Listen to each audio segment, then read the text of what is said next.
오늘 말씀은 아브라함이 아직 아브라함이라고 하는 이름을 받기 전에 있었던 일입니다.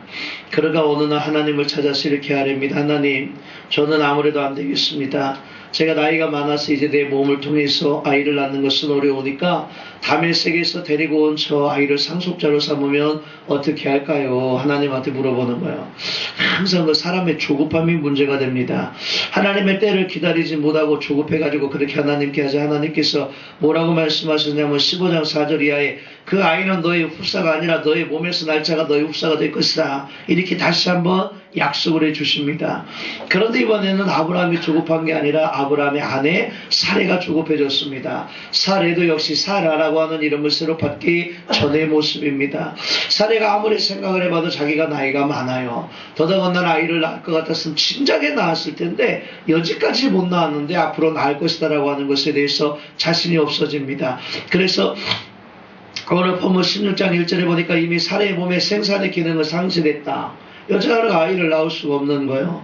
남편의 몸에서 날 자가 후사가 된다고 하니까 이 사례가 깜깜한 거야. 왜? 자기는 아이를 낳을 수가 없기 때문에.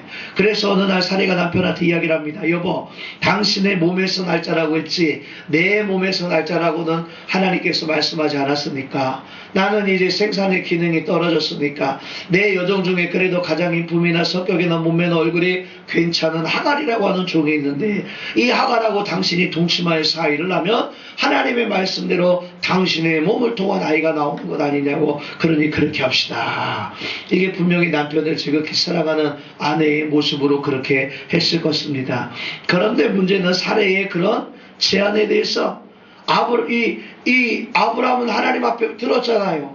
네 몸을 통해서 날 것이라고 하니까 너무 조급하지 말아야 되는데 아브라함은 사라의 그런 말을 들으면서 조금 더 참아보자는 말을 하지 아니하고 하갈을 그냥 아내가 하라는 대로 받아들입니다. 아내의 제안이 정말 하나님의 뜻에 맞을까 생각해보지 않은 데서 문제가 오는 거예요. 여러분, 우리도 인생을 살아가면서 아브라함과 같이 이런 환경이, 이런 경우가 얼마나 많이 오는지 모릅니다. 그때마다 우리는 너무 조급해하지 말고 한 번쯤 더 생각해 봐야 돼요. 과연 하나님께서 원하시는 하나님의 뜻에 맞는 행동일까? 그래서 하나님께서 원하시는 하나님의 뜻에 맞는 행동을 해야 실패를 하지 않을 텐데 아브라함은 그 생각을 하지 아니하고 아내의 요구를 들어서 그냥 하갈을 데리고 들어왔다는 거예요. 여러분, 오늘 우리는 인생을 살면서 다 되돌아봐야 돼요. 그리고 우리 스스로 물어봐야 돼요.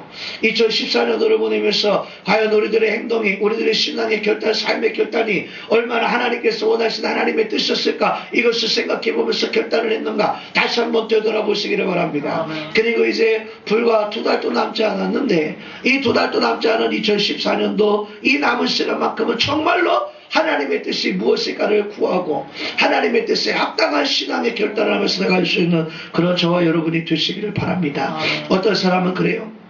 내가 이해하지 못하니까 하나님 말씀 안에 순종하지 못한다고 이야기하는데 그건 말이 안 되는 거예요. 내가 이해하지 못하는 것은 내 문제예요. 그건 내 문제. 문제는 뭐냐면 하나님의 뜻을 구해야 된다는 거예요. 그게 하나님의 뜻입니까? 하나님의 뜻이라고 한다면 내가 내 머리로 이해하지 못한다 할지라도 무조건 순종할 수 있는 우리들이 되어져야 될 줄 믿습니다. 우리 주님이 그렇게 하셨어요.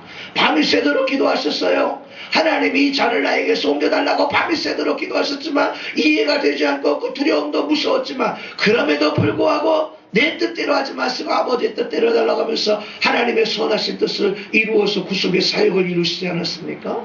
오늘 우리들의 삶의 모습도 그래야 될 줄 믿습니다. 내가 이해하려고 하지 말고요. 나한테 이익이 되는 생각을, 세상의 생각을 하지 말고요. 하나님께서 기뻐하시는 것일까를 생각하고 하나님의 뜻일까를 생각하고 그 하나님의 뜻을 이뤄드릴 수 있는 그런 우리들이 되어진다고 한다면 오늘 본문에 나오고 있는 아브라함과 사라처럼 그 인생에 있어서 실패하는 그런 실수를 반복하지 않게 되어질 줄 믿습니다. 그래서 오늘 이 아브라함과 사례를 보면서 남은 2014년도도 실수하지 않는 인생, 지혜롭게 잘 보낼 수 있는 인생도 쓰고 그리고 맞이하는 2015년도에도 하나님의 뜻대로 모든 것이 선하고 이렇게 잘 이루어질 수 있는 축복의 한 해가 되시기를 주 이름으로 축원합니다. 그럼 오늘 아브라함과 사례의 경우를 볼 때 뭘 먼저 생각해 봐야 되느냐. 첫 번째 보니까 아브라함과 사례가 실수할 때 가장 먼저 오는 게 뭐냐면 교만마귀가 제일 먼저 온다는 것입니다. 오늘 16장 4절에 보니까 아브라함의 가정에 그 전에 없었던 것이 오는데 그게 뭐냐, 교만이요. 이 교만이 누구를 먼저 사로잡았느냐, 하갈이라고 하는 여종에게 교만이 오는 거예요. 오늘 본문 말씀 보세요. 여종 주제에 보니까 여주인을 멸시하였더라. 자기를 인정해주고 자기를 남편에게까지 양보를 해주고 그 다음에 아이를 낳으면 어떻게 되겠어요? 이제 종의 신분에서 해방되어지는 것 아니겠어요? 그렇게 인정을 해주고 그렇게 축복을 해주고 그렇게 길을 열어주었는데 그런 여주인에 대해서 멸시하는 교만함이 하갈에게 오게 되어지더라는 거예요. 하갈에게. 어떻게 보면은 하갈의 입장에서는 여주인을 멸시할 수도 있을지도 몰라요. 왜냐하면 이스라엘 백성들이 풍습 자체가 아이를 낳지 못하는 여인은 저주받은 여인이라고 생각했으니까. 그러나 그렇다 할지라도 자기 주제를 알아야 되지 않습니까? 여종이었던 자기를 여주인이 인정해 주어서 이쁘게 봐주어서 착하게 봐주어서 종으로서의 해방과 함께 아이를 낳을 수 있는 기회를 주었는데 이제 한없이 교만해져서 그 주인을 멸시하고 그 주인을 악착해보는 이런 교만함에 빠지게 되어지고 나니까 그런 교만마귀가 오고 나니까 하갈의 인생도 꼬이기 시작하는 거예요. 여기서 우리가 한 가지 생각해 봐야 될 게 있는데 그게 뭐냐면요, 열등감이 강한 사람일수록 작은 자랑거리 하나만 생겨도요 하염없이 교만해진다는 거예요. 하염없이 교만해져요. 열등감이 강한 사람은 조금만 자랑거리가 생기면 그거 하나 가지고 얼마나 교만해지는지 몰라요. 보세요. 길거리에 다니다가 보면은요, 요즘 4, 5천만 원짜리 차는 널렸어요. 7, 8천만 원짜리 1억짜리 차들도 많고 2억짜리 차들도 얼마나 많이 굴러다니는지 몰라요. 근데 그들 중에 내가 몇 억짜리 차 타고 다닌다고, 내가 7, 8천만 원짜리 차 타고 다닌다고 막 이런 사람 많지 않아요. 그런데 나는 280만 원짜리 차를 타면서도 나 이러고 다니거든. 마음속에 좋은 차 타고 싶은 마음이 늘 있는 거야, 남자들에게는. 근데도 이 정도 차가 있으니까 나 오피로스 타고 다닌다고. 그것도 또 그냥 같은 오피로스라고 있어도 쳐다보지도 않아. 오피로스도 2700cc가 있고 3.0이 있고 3.3이 있어요. 내 건 3.5야. 다 눈에 안 들어와. 눈에 들어오지도 않아. 별것 아닌데 그 열등감 하나 작은 거 가지고 있는 데서 뭐 하나 자랑거리가 생기니까 한없이 높아져 버리는 거예요. 돈도 마찬가지요. 돈이 없을 땐 누구나 다 겸손할 수 있어요. 그런데 돈 좀 몇 번 벌기 시작하면 사람이 한없이 교만해집니다. 학문과 지식도 마찬가지요. 신학교 1학년 때는 못 모르고 다니까 무지하게 겸손하거든요. 2학년, 3학년 올라가면 이제 뭐 좀 들어서 안다고 얼마나 교만해지는지 몰라요. 권력도 마찬가지예요. 권력이 없을 땐 참 겸손하게 사는데 세상 권력 하나 치고 나니까 그 권력을 장악하고 나니 얼마나 교만해지고 얼마나 교만해지는지 몰라요. 하다못해 청와대에서 청소하는 사람들도 보니까 저희들도 이름 뒤에다가 뭐 과장자를 붙여갖고 김과장, 장과장, 지그들끼리 청와대 직원이라고. 직원은 직원이겠지만 더 겸손해져야 되지 않을까요? 국회의원들도 보세요. 선거 때 보면은 90도로 절하잖아요. 90도로 절해서 한 표 찍어달라고 그러던 국회의원들이 얼마 전에 막 TV에 나왔잖아요. 내가 누군지 알아? 국회의원이야! 이렇게 갑과 을의 자세의 모습이 완전히 바뀌어버렸잖아요. 조금만 권력을 쥐어줘도 한없이 교만해지는 거예요. 그들의 권력이 오래 가겠습니까? 5년이에요, 5년. 그런가 하면 누가 또 찍어주겠습니까? 우리가 생각을 좀 잘해서 투표를 할 때도 잘 찍어줘야 돼요. 이 나라를 생각할 수 있는 사람. 오늘 주인공의 여종 하갈이 처음에는 보니까 아무리 생각을 해도 겸손했을 거예요. 사례가 볼 때 겸손했고 인격이나 인품이 참 괜찮았고 고분고분 순종도 잘하고 사람도 참 좋아 보이니까 그러니까 그 많은 여종들 중에서 이 하갈이라고 하는 사람을 뽑아가지고 남편에게 넣어줬겠지요. 근데 그렇게 겸손했던 하갈도 보니까 교만하니까 나중에 쫓겨나게 되잖아요. 여러분 2014년도 얼마 남지 않았어요. 이제 2달밖에 남지 않았는데 여러분들은 교만마귀를 조심하시길 바랍니다. 돈에 있어서나 물질에 있어서나 여러가지 여건과 환경에 있어서나 건강에 있어서나 교만하지 말아야 돼요. 건강도 보니까 내가 얼마나 건강한지 아냐고 내 힘이 얼마나 힘이 센지 아냐고 그런 사람들이 보니까 한순간에 다 쓰러져서 다 죽어버리는 거예요. 그런데 오히려 약해가지고 빌빌빌빌빌 되는 사람들은 얼마나 약을 잘 찾아 먹고 조심조심 하는지 그런 사람들은 생명이 또 길들하고 가늘고 길어요. 어쨌든 인생 사는 거 교만하게 만드는 거 이것은 마귀의 장난이고 교만하지 않아야 돼요. 이 하갈이 교만하지만 않았으면 사례에게 쫓김받아가지고 쫓겨남을 당하는 그런 일은 겪지 않았을 것 아닙니까? 아이를 낳아서 사례에게 주고 자기는 종의 신분에서 해방이 되어서 자유롭게 자유민의 삶의 모습으로 거기서 대우받으면서 살았으면 얼마나 행복했을까요? 우리들의 인생에서도 보니까 사람들이 얼마나 많이 교만한지 몰라요. 마귀가 와서 예수님에게도 5천하를 다 준다는 거예요. 5천하를 나를 경배를 하고 나면. 그러면 그냥 금방 여러분들 같으면 금방 절하고 5천하까지 필요 없고 그냥 여기 가까운 데 있는 빌딩 하나만 준다고 그래도 그냥 금방 인사할지도 몰라. 철저하게 인생 살아가는 데 있어서 교만하지 말고 철저하게 낮아지고 겸손하여서 하나님의 뜻을 구하쓰고 겸손한 마음으로 하나님의 뜻을 이루어갈 수 있는 그런 여러분들 다 되시기를 주의 이름으로 축원합니다. 그 다음에 두 번째로 보니까 이 집에 책임을 전가하는 귀신이 들어왔어요. 16장 5절에 보니까요, 아내가 남편에게 덤비는 중이에요. 그 전에 보니까 이 사라가 아브라함에게 덤벼든 사건이 없어요. 사라는 남편을 볼 때 하늘처럼 대하던 사람이요, 자기 남편을 주라고 그랬어요. 주인이라고 그랬어요. 정말로 주님처럼 사랑하고 섬겼던 그런 여인이에요. 그렇게 사랑했기 때문에 그런 사랑을 가지고 남편에게서 씨가 나오게 하기 위해서 하갈이라고 하는 여자를 들여주기도 했던 것이에요. 그렇게 후덕하고 그렇게 아량이 넓었던 사라가 보니까 오늘 뭐라고 이야기하라고 있느냐, 이 모든 것에 대한 욕은 당신이 받아야 옳다고 이야기하는 거예요. 책임을 자기가 지려고 하지 않아요. 아이를 낳지 못하는 문제가 아브라함에게 있어요? 사라에게 있어요? 사라에게 있어요. 태가 다쳤다고 그랬잖아요. 그리고 아브라함은 하갈하고 낳았잖아요. 그럼 문제는 자기에게 있는 게 맞는데 그 모든 책임을 뭐라고 이야기하느냐, 나에게 받는 이 욕은 당신이 받아야 옳다 그러는 거예요. 책임을 자기가 지려고 하지 않는 거예요. 남에게 다 돌리려고 하는 거예요. 드라마를 봐도 보니까 나쁜 놈들이 늘 하는 말이 있더라고요. 너 때문이야, 너 때문이야. 나 때문이라고 이야기는 하지 않아요. 어느 날 보니까 캐톨릭 교회에서 자기 차들 뒤에다가 이렇게 스티커를 하나씩 붙여주더라고요. 뭐라고 써 있었어요? 혹시 기억하세요? 내 탓이요. 그랬어요. 내 탓이요. 그거를 차 뒤에다가 붙여놨어요. 그럼 그거 누가 볼 수 있어요? 자기가 보는 게 아니라 자기 차 뒤에 있는 사람이 내 탓이라고 보는 거야. 그러니까 택시기사 가다가 이 새끼들 그러는 거예요. 새끼들이 붙이려면 앞에다가 붙여놓고 지가 보면서 지 탓이라 그래야지 뒤에다가 붙여놓고 내 탓이라고 나쁜 놈의 새끼들이라고 막 그러는 거예요. 그거 보니까 일리가 있는 거야. 차차가 앞에다가 붙여놓고 자기가 보면서 내 탓이라고 생각하고 양보 운전하고 얌전하게 운전해야지, 그걸 차 뒤에다가 붙여놓고 오면서 뭐라는 거예요? 네 탓이라고 그러는 거야. 네 탓이라고. 그거를 보면서 내가 얼마나 많이 웃었는지 몰라요. 인생을 살면서 남의 탓으로 자꾸 돌리면 안 되잖아요. 내 탓이라 그래, 내 탓이라고. 응? 내가 책임을 진다고 그래야 되잖아요. 근데 인류의 조상인 아담과 하와도 보세요. 선악과를 따먹고 난 다음에 하나님께서 왜 따먹었느냐 물어봤더니 아담이 뭐라고 이야기합니까? 내 뼈 중에 뼈요 살 중에 살이라고 했던 그 여자에게 하나님께서 만들어주신 저 여자 때문에 먹었다고 책임을 전가하고 있어요.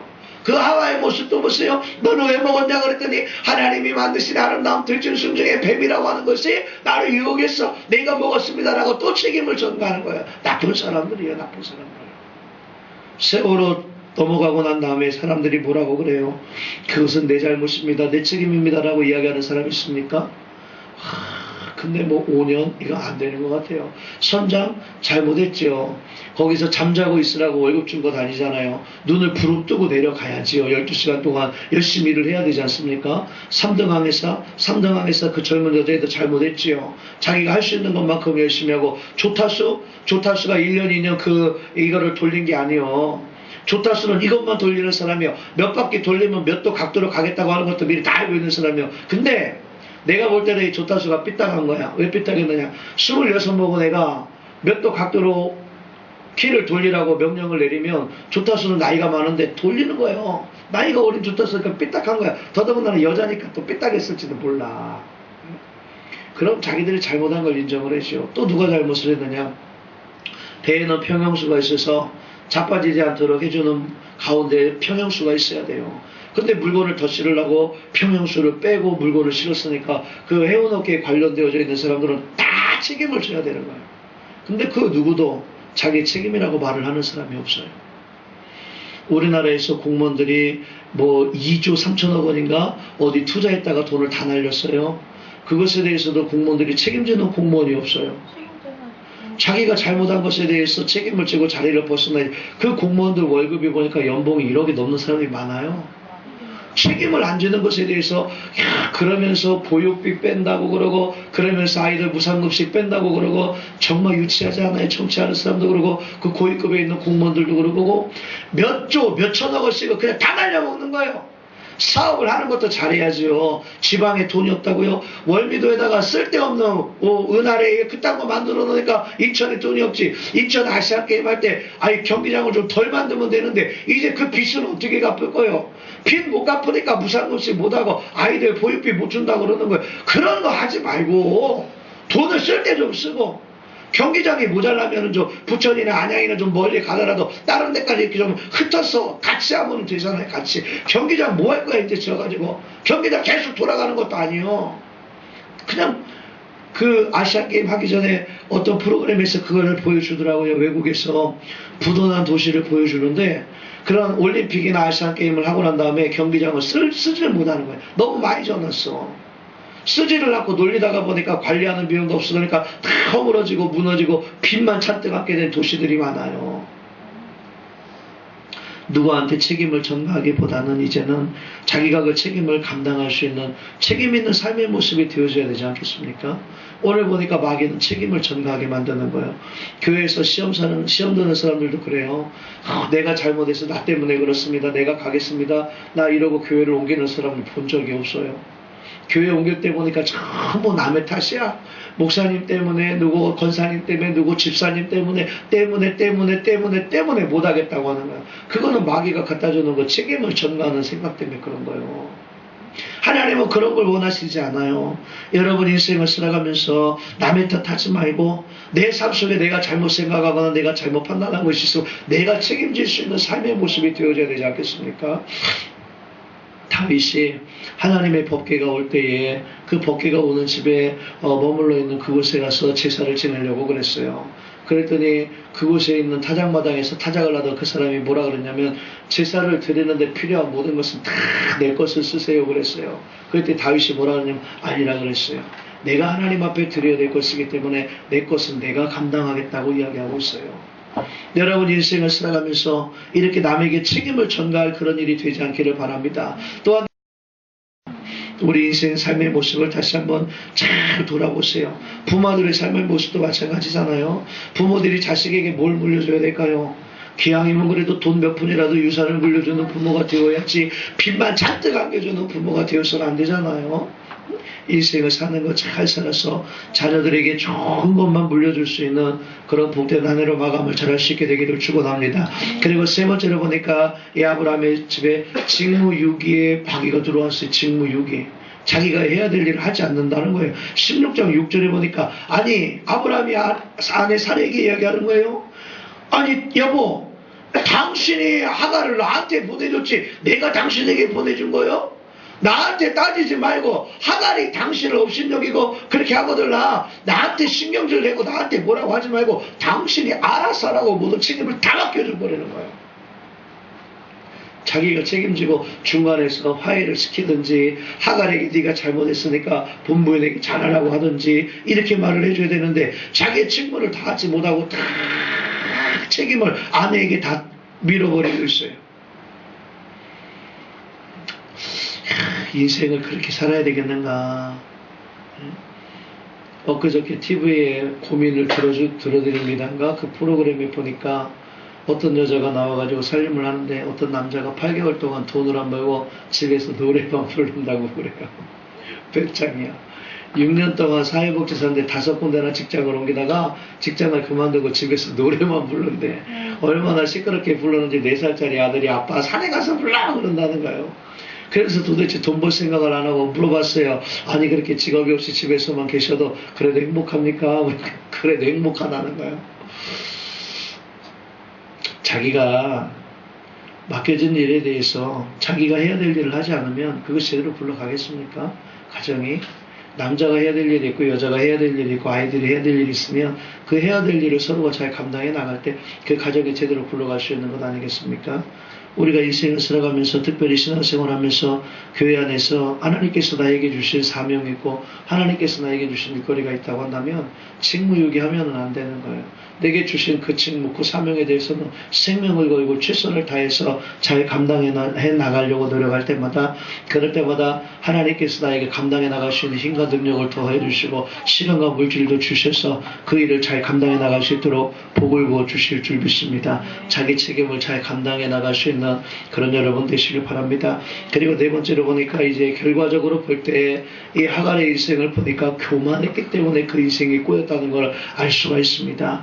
그때 하갈이 만약에 조금만 더 겸손했더라면 겸손하게 자기를 인정해 주었던 그 여주인 사례를 공경하면서 잘 섬길 수만 있었다고 한다면 이제는 종의 모습이 아니라 두 번째 부인으로서의 행복한 모습, 행복한 삶을 살아갈 수가 있었을 것인데 이게 보니까 교만했기 때문에 아브라함의 사랑도 잃어버리잖아요. 사례에게 네 마음대로 하라고 버림받았잖아. 네 마음대로 하라고 사례에게 다 모든 걸 맡겨버렸으니까 다시 종의 모습이 된 거예요. 그러니까 사례가 이제 꼴보기 싫으니까 나가라 그러는 거야. 그러니까 종의 모습을 이제 쫓겨나야 되는 거예요.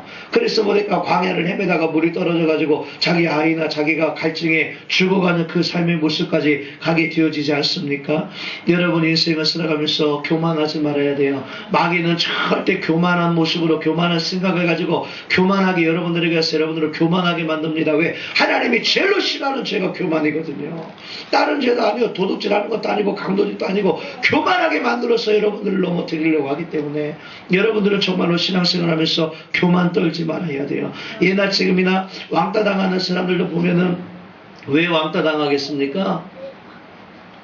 왕따 당할 만하니까 왕따 당하는 거예요. 사실 그 사람들의 삶의 모습에서 보면 억울하다고만 이야기하겠지만 자기 혼자 잘나고 자기 혼자 똑똑하고 막 그러다가 보니까 너무 앞서가거나 너무 뒤처지거나 같이 어울리려고 하지 않으니까 문제가 생기는 것 아니겠어요? 같이 어울리려고 노력을 하면은 왜 문제가 생기겠어요? 왜 왕따에 문제가 생기겠습니까? 보니까 교만한 것 때문에 교만한 것 때문에 오늘 하갈이 보니까 드디어 어려운 선택을 합니다. 그게 뭐냐? 사례가 나가라고 하니까 나갈 수밖에 없는 거예요. 왜? 거기서 살 수가 없는 거예요. 전에는 자기를 그렇게 아껴주고 그렇게 관심을 두고 살아가는 그런 여주인 사례였지만 이제는 자기를 가장 적대시하는 최고의 적인 사례의 모습으로 얼마나 괴롭혔겠어요. 그러니까 거기 도대체 살 수가 없어서 이제 임신한 몸으로 광야를 넘어 고향으로 이제 쭉 가려고 하는데 그때 광야의 한 샘 곁에서 주의 사자를 만납니다. 이것이 오늘 중요한 거예요. 오늘 우리가 인생을 살아가면서 광야를 헤매는 그런 길에 있을 때에 정말로 죽을 것 같은 그런 길에 있을 때에 하나님의 천사 하나님의 사자는 우리들을 찾아와 주신다는 거예요. 내가 너무나 어렵고 힘들어서 죽을 것 같다고 생각되어지는 그 순간에 하나님은 나를 버리시지 아니하시고 천사를 보내서 나에게 갈 길을 열어주시고 내가 어디로 가야 될지를 알려주신다는 거예요. 그러면서 주의 천사가 그에게 와서 묻습니다. 네가 어디로 왔으며 어디로 가느냐? 나는 내 주인 여주인 사례를 피해서 이제 도망가고 있습니다. 어디로 가고 있는지 내가 어디로 가야 될지 내 갈 길을 알지를 못하고 있습니다. 그냥 도망가는 길입니다. 그런데 하나님의 생각과 방법은 늘 우리 예상을 뛰어넘을 때가 많습니다. 오늘 이 천사가 이야기해 뭐라고 이야기하느냐? 다시 돌아가라. 그리고 여주인의 수하에 복종해라. 겸손하게 순종하며 살아가라. 왜? 이 모든 사단이 일어난 것은 너의 교만 때문이니 너는 이제 겸손하게 순종하며 여주인에게 복종하고 살아가라. 인생을 살아가는 것이요. 왜 나에게 이런 문제들이 생겼을까 생각해 보면은 다른 사람의 이유나 다른 사람의 핑계 때문이 아니라 나의 교만일 때가 많은 거예요. 내가 교만해서 그런 문제들이 생길 때가 많기 때문에 이제는 되돌아보면서 우리들 스스로 겸손하여서 그 인생의 문제를 해결해야 될 줄 믿습니다. 그리고 문제가 오면 그 문제 상황을 피해서 도망가려고 하지 말고요. 이제는 철저하게 낮아지고 겸손한 모습 가운데 하나님의 말씀에 근거해서 전면으로 맞서서 인생의 승부를 걸 수 있는 그런 여러분들이 되시기를 바랍니다. 아이고 거기가 어딘데 돌아가라고 그래요. 여지까지 내가 얼마나 구박받아서 오죽하면 내가 도망을 하겠어요. 이런 말 하지 말고 가서 다시 구박받는다 할지라도 하나님께서 천사를 통해서 가라고 가면은 그것이 나에게 힘이 되고 그것이 나에게 축복이 되어질 수 있습니다. 16장 10절 이하에 보니까 아무리 봐도 희망이라고는 찾아볼 수 없는 그 환경 가운데 있을 때에 그런 여인을 향해서 주시는 말씀이요. 앞으로 네가 아들을 낳을 것인데 너의 자손이 크게 번성할 것이라. 지금 너무 크게 번성해서 석유 팔아가지고 부자로 살고 이스라엘을 괴롭히면서 그리고 살아가고 있잖아요. 하나님께서 고통을 들으셨다는 거예요. 하나님께서 고통을 들으셨다. 지금도 하나님은 고난 가운데 고통 가운데 도망자의 길에 있는 그 하갈의 모습과 같이 어렵고 힘든 우리들에게도 하나님은 찾아와 주실 줄 믿습니다. 왜냐하면 하나님은 감찰하신 하나님이라고 말씀하고 있기 때문에 그래요. 아무도 나를 돌아보지 못할 때, 아무도 나를 생각해 주고 있지 못할 때 하나님은 끝까지 우리들을 감찰해 주시며 내 고통의 신음에도 응답해 주실 줄 믿습니다. 그래서 오늘 우리는 2014년도를 정리하면서 이제 2달 동안 그리고 맞이하는 2015년도에 이제는 한 해를 살면서 또 한 해를 맞이하면서 하갈처럼 교만한 삶이 되지 아니하도록 늘 되돌아보면서 철저하게 낮아지고 겸손한 가운데 다른 사람에게 자꾸 책임을 전가하려고 하지 말고 내가 지어야 될 책임은 내가 지고 또 나에게 주신 사명을 다른 사람에게 떠맡기지 말고 내게 주신 그 사명은 생명을 걸고 감당하려고 노력할 수 있는 그런 여러분들이 되셔서 오늘 여러분들 삶 가운데 놀라운 하나님의 능력과 힘이 임하고 그 주시는 능력으로 주신 사명 잘 감당할 수 있는 충성된 일꾼들 다 되시기를 주의 이름으로 축원합니다. 기도하겠습니다. 사랑의